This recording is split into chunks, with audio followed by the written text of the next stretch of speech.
So at this point, Officer San Pedro does not feel comfortable going before our cameras, but he does speak to us by way of his attorney, who says law enforcement officers should not be going through this, especially those on the front lines of COVID-19.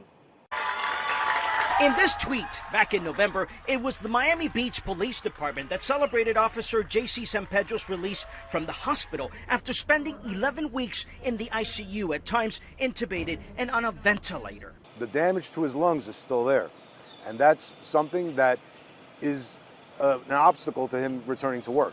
The former Marine, who has been a Miami Beach police officer since the early 90s, is still recovering and is now fearful he will lose his workers' compensation for a disease he says he likely contracted on the job. And here's the where it gets bad. Were he to stop getting a paycheck, he's also not getting medical benefits. It's extremely concerning.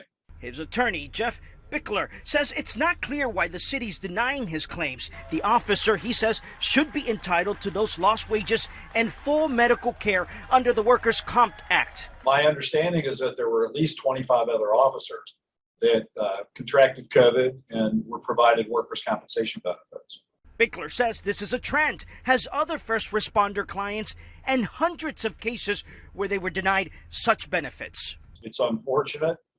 It's unnecessary. Miami Beach Police Union President Paul Ozeda reminds us police officers have been out in public even when we did not know much about COVID-19, always interacting with the public. As long as COVID exists and is still a transmissible disease, we're always going to be exposed to it, and we are going to need that protection. We're going to need the city to cover us and back us up. The city says San Pedro is fully insured through his employment with the city. To date, they say he has not lost a day of pay as a result of his COVID illness. As there is possible litigation, we cannot comment further. The city of Miami Beach provided us with new policy regarding those who are vaccinated versus those who are not vaccinated. By the way, the attorney goes on to tell us that he's hopeful there is some resolution to all of this. He says at this point they have not filed a lawsuit.